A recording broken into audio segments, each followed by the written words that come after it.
Skills are a critical component of jobs for today and the future. In an ever-changing world, the work environment is also evolving, and the federal government, through the National Talent Export Program NATEP, is poised to serve as an enabler for a more robust services industry. This is in line, of course, with President Bola Tinubu's ambition to diversify the economy and create sustainable employment opportunities for the millions of unemployed Nigerians out there. Well, this episode is for you. It is the jobs edition if you're thinking Japa or you're thinking how you will work at home and earn in other currencies. Don't forget, we're streaming on YouTube at Saban Media Services. And of course, we have our complimentary segment, Simplified and Market. Stay tuned. We begin the business of the day with a trends table.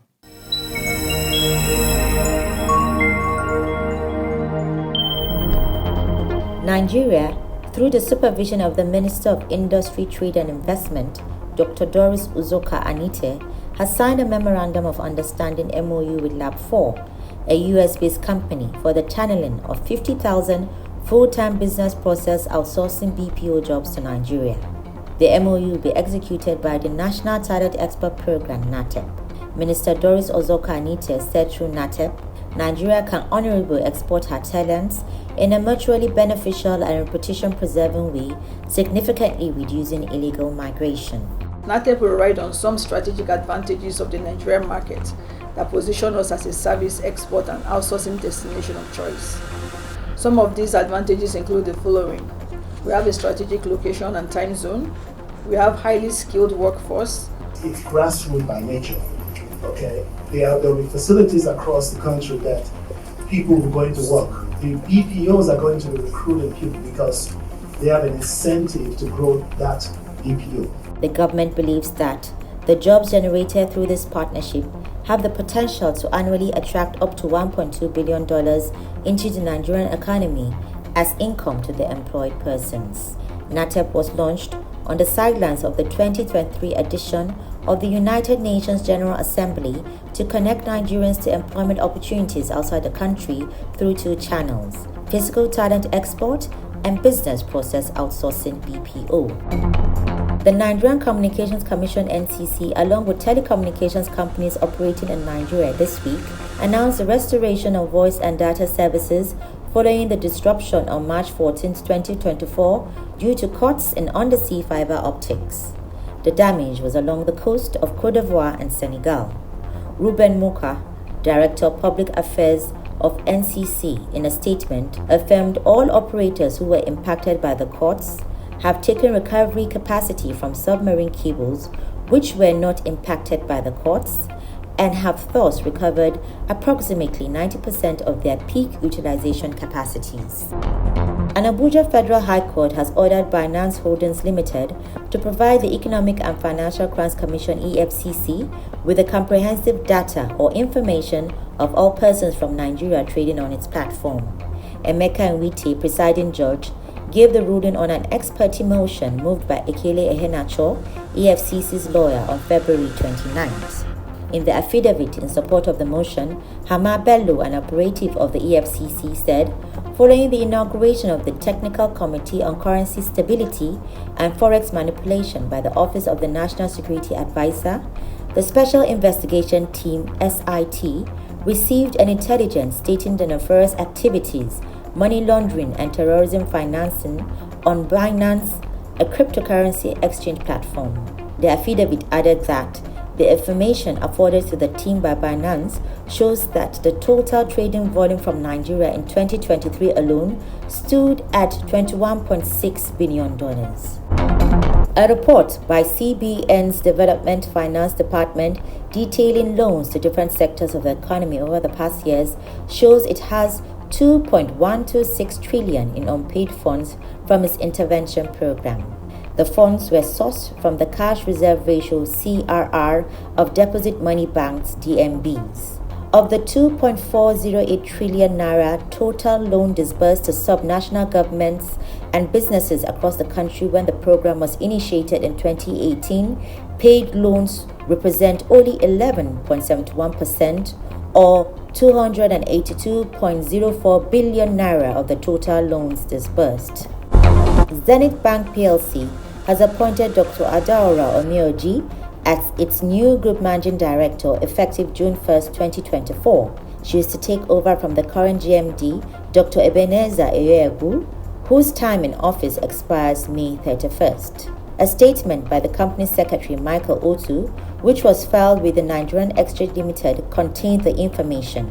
Adaora Omioji is the first female GMD CEO since the inception of the bank, and her appointment, the bank said, is consistent with its executive transition tradition, succession plan, and strategy of grooming leaders from within. The National Talent Export Program (NATEP) targets to create 1 million jobs over the period of 5 years. It is an initiative that is designed to position Nigeria as a leading global hub for service exports, talent sourcing, and talent exports. Of course, that's our policy focus today. Let's have that conversation. Dr. Femi Adeluyi is the National Coordinator of the federal government initiative known as the National Talent Export Program (NATEP). And of course, he's been described as a problem solver. And this one means perhaps is the reason he's been tasked with the responsibility of making jobs available for Nigerians all over the world. Am I correct? All over the world, but priority for those currently in Nigeria. Yes, priority for those currently in Nigeria. And so if I may ask this, what is the idea behind this policy? All right, so thank you so much. Thank you for the opportunity to speak with you, Leah, and I'm happy to talk about what we're doing in NATEP. So NATEP, like you said, is the National Talent Export Program. It was launched on the sidelines of the United Nations General Assembly in New York last year. And our assignment is simple. Like you say, create jobs. Create jobs for Nigerians. And we're targeting 1 million jobs, 1 million service export jobs over the period of 5 years. And those jobs are going to come through 2 channels. The first channel is through business process outsourcing. And that refers to getting jobs that are going to be outsourced into Nigeria for Nigerians within Nigeria to render those services. And the second one is to have our talents exported, physical talent export, to take up jobs and opportunities that are outside the country. You notice that in both of the instances, the jobs that we're targeting are jobs that are not currently in Nigeria, but are outside Nigeria. And that is because we want to be able to create jobs within Nigeria, one, and also we want to be able to attract foreign exchange into the country and improve the liquidity of the foreign exchange in Nigeria. So in a nutshell, that's what we're about. Okay, so what kinds of jobs are we looking at? What is your target? Do you have any specifics, demography, age? Let's get to know that. Okay, so let me start by talking about the type of jobs. Very recently, we had the whole world experience the COVID pandemic, right? And it taught us that many people that otherwise were working physically can actually work and be productive remotely. And that, I mean, it affected us globally, and people started focusing a lot on remote jobs. And for what we're doing in NATEP, right, we're going to use tech as an enabler, but the jobs are not just going to be tech jobs.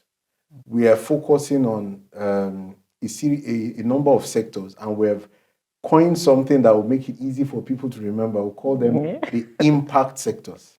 Impact sectors, impact as in IMPACT.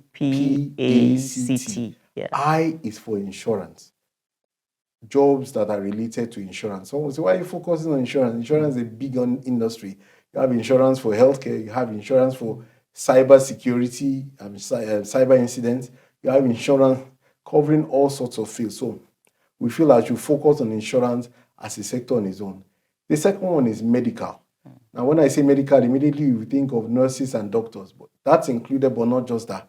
You have a lot of the medical services that currently run remotely. Even the billing services of hospitals are run remotely in many places. So we want to target many of those jobs as they are available. The next one is the P. P stands for the professional sector, that's things like accounting, things like legal services, things like banking services. You'll be shocked how many banks across the world really don't have a physical location, but they have people serving their customers remotely. We believe that Nigerians can benefit from that. A is a big one. A is for artisans. Now, the Honorable Minister of Industry, Trade and Investment, Dr. Doris Uzoka-Anite, who is the minister overseeing this project, who is the minister that sent the recommendation to His Excellency President Bola Ahmed Tinubu, who approved it and approved his launch at Onga. The minister is also very passionate about this issue of artisans, because it's her belief that, when we're supporting Nigerians to get jobs, we should not only target the white-collar jobs. Yeah. Even the blue-collar jobs should be targeted. And a large chunk of the people who want to upskill and prepare for the jobs of the future are artisans. And there's a program that she launched called the Skill Up Artisan Program. Easy to remember, Skill Up Artisan, super. It's a program that targets upskilling of 20 million artisans, making sure that they are certified, making sure that they have the ethics of the profession, and a bulk of them will stay here, but there are some of them that will take up opportunities that are outside the country. There are tens of millions of artisan roles that are in Europe alone. So we want to take advantage of that and see how our people can benefit from those. And so ITF, Industrial Training Fund, which is under my minister, is taking care of the super project, but the component that has to do with people physically moving will be handled by NATEP. So that's artisans. They will have C for the creative sector. Whether I go to Boston or Bahrain or Burkina Faso, wherever it is, right, you hear Nigerian music. It's interesting. It's my pastime now to just, when I'm going through airports and things like that, I want to listen to the type of music they're playing. And many times you hear Nigerian music, Nigerian movies, have become very common globally. It makes us happy, it entertains us, but it can also create jobs and bring an inflow of foreign exchange into the country. So C is the creative sector we're targeting. And last but not the least is the tech sector. So tech sector. That's your sector. Yeah, well, yeah, she says my sector because I've actually been in that sector for over 2 decades. From the first CEO of NIDA, I served as the TA to the CEO, and the next CEO, and the next CEO, and so on. And in the last administration, I was the senior technical assistant to the Minister of Communications and Digital Economy. So I know well about the space, and the space has created the enabling environment for what we're doing regarding outsourcing today. Incidentally, outsourcing started becoming common, not common, but it was mentioned in Nigeria through NIDA in about 2006, and I was there then as NIDA was working on it. So it's a time for us to see, I've mentioned the impact sectors, but even other sectors, but these are the key sectors which we feel, will provide an opportunity for us to get jobs for Nigerians. So which of these is available for JAPA? Nigerians will want to ask you this question, I'm sure. So let me talk a little bit about JAPA, right? Yeah, people are JAPAing, but sometimes you JAPA into a situation, into an environment that, has not been prepared, or you have not been prepared for. So that's why, I schooled in South Korea, I've lived in UK, I've lived in Italy, I've lived in the United States, and I've seen a number of Nigerians, right? Sometimes if you go there and you just JAPA like that, it's not all that, you go there and you find out that the situation is not as rosy as one expected. Sometimes they say, this world is not a bed of roses, even where the roses have thorns. So we want a situation where, even the people are JAPAing, we support them, because we believe that will benefit the country later. You ask me why. Today you have more than 50% of the top Silicon Valley companies that are headed by Indians, whether it's the Apple, whether it's the Google. It started when they invested in the ICT sector, when BPOs became common in the country. People had jobs in the country, and in addition to the BPO jobs, they were able also to take up opportunities in other countries.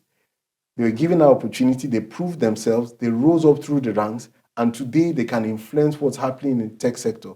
So even when people leave the country, we believe that we can guide the process. So we don't want it to be illegal immigration. Let it be managed migration, so that the people are going there, they're able to connect to proper jobs, they're treated properly, they're able to repatriate funds to Nigeria. In fact, the jobs that we are going to help to connect people to, we want a situation where the funds actually come to their domiciliary account in Nigeria and they spend it with a card. So that way we're benefiting the economy. And you know what? They are getting the knowledge and the skills and the connections that they can use to also benefit Nigerians, and they can come back to the country later on to support. At this point, maybe I should mention one other strategy that NATEP is going to implement concerning the area of talent, physical talent export. People feel, why do you want to support people going out? I've talked about some advantage, but one other thing we're doing is that we have a strategy called the 1+2 strategy. And I'll explain what that is. The first one is one person going out. But for each person going out, we want a situation where Nigeria has a double, that's +2 benefit. And how does that happen? The first part of the +2 is that for every job that goes out, the people that we're liaising with, the partners that we have, want them to commit to getting one job role outsourced back into Nigeria. So that's +1. The second one is that they should also commit to making training available for one other worker in the system to almost like refresh the system. So for everyone we're losing, quote and unquote, we want to have 2 back. And like I said, the situation can be that when after some time they can also come back into the company, because the roles that we're getting are not open-ended roles, 2 years, 3 years, can be renewed, but they're not open-ended roles. And we want a situation where the people have gone there and have worked, they can actually come back and invest in the country, start businesses as well that, can take advantage of their skills. Yes. So what is the start point for any individual who wants to be part of the program? Okay. So like I said, there are 2 channels to the program. There's one of the talent export and there's one of outsourcing.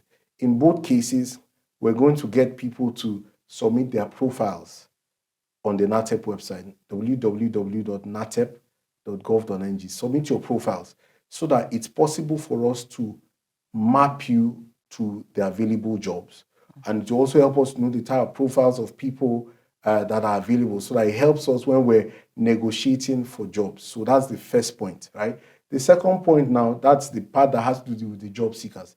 The second point is for the people, for the institutions that are going to be facilitating these jobs, right?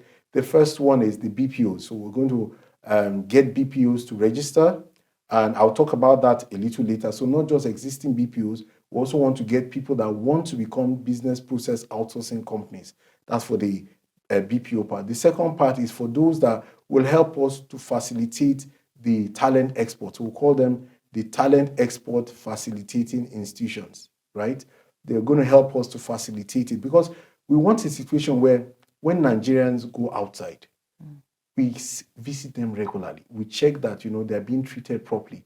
We negotiate with the people offering them jobs so that they are not violating the terms of the contract that they have been given. So that's what we want to do.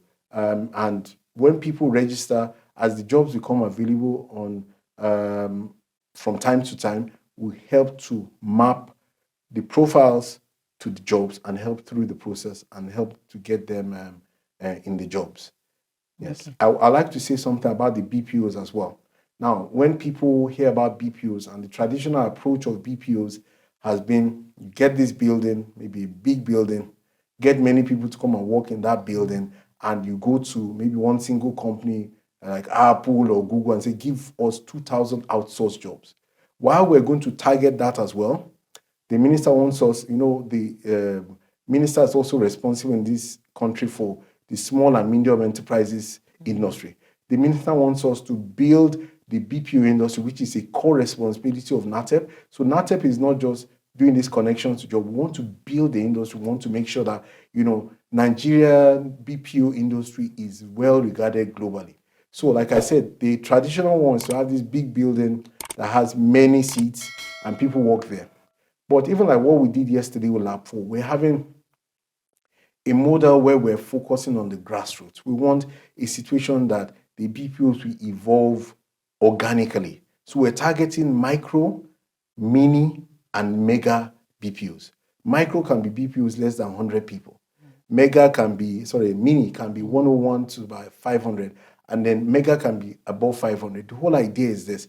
We want a situation that when people are connected to BPO jobs, we want the jobs to be close to where they're living, so that we can have BPOs across the country and the people can go to work there, right? So a BPO can now focus on having many people, maybe 20-seater BPO, and people can just go to work and work from there. You can have a mini BPO, you can have a mega BPO at the state level. We can have, I've talked about the impact sectors, we can have some BPOs that focus on the different sectors. So that way you can have things evolving. And let me say a little bit about what we signed yesterday, the MOU that we signed with Lab4. Apart from the workers, the BPO workers that will be getting between $300 and $2,000, depending on their job, every month, each of the BPOs that host them will receive something for each worker. So, for example, you get between $100 and $150 as a BPO for each person in your BPO. So, think about a BPO that has just 20 people. That means that worker, BPO is getting $3,000 a month. And what is it for? To help you with your internet, to help you with your power, to help you cleaning the place and making it conducive for the people. I mean, that's a lot of money. And we're believing that with this model, we encourage people. There are people that just have houses lying fallow. Want to encourage you to support the administration of President Bola Ahmed Tinubu and the renewed hope agenda by creating jobs, by making your facilities available. And this is an incentive that you make the facility available and it's paying for itself and it's helping people to be employed to support the economy. Okay, another one will be, how do people get access to information, and what kind of communication are you having with those living outside the major cities? Then what's the lifespan of this project, the program? So the federal government has said they want us to do it in 5 years. So that's what we're working towards. 5 years that started from last year. And then talking about what you said regarding how we reach out to the people. You heard the minister yesterday. She gave me marching orders. I'm going to 3 places today to talk. So we're going to publicize it on all sorts of media as we can. Even the local, the radio stations in Nigerian languages, and we'll see how we can disseminate. That's why we have partners like you and other press people that can give us advice, but want it to go to the grassroots. I'd mentioned that, one of our advantages as Nigeria is the time zone and the issue of English speaking ability. But even some of the people we're targeting are countries in the Middle East where Arab is what they speak. So even those people, there are people in some of our states that speak that are more, they feel more comfortable with that. We also target them and get them to take up roles that this business process outsourcing, as well as the talent export roles provide. Finally, I would like to thank you for the opportunity, and I want to say that, NATEP is a new initiative. In fact, it's going to be 6 months on the 22nd of March. We have very big plans. The minister wants us to do a whole lot. We need the trust and we also need the patience of Nigerians. I want to assure you that we're going to think big, we're starting small, but I assure you we're going to scale fast. Thank you. Thank you. I must sincerely thank you for coming, and I wish you all the best in this endeavor. Thank you very much. Okay. Yeah. What do you know about financial markets? Let's simplify that for you, and from there we go to the local commodity markets.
Well, for more on market rates across the country, do well to log on to our sister website, www.marketnigertv.com. We have all the details here for you. We birth here. And of course, remember that the program is available on YouTube at Saban Media Services. We also have all the social media platforms open for your feedback, of course. We value your comments, questions, and suggestions to help us serve you better. Until we come your way again next week, be safe out there. God bless Nigeria. Don't forget, play your part in the Build Nigeria project.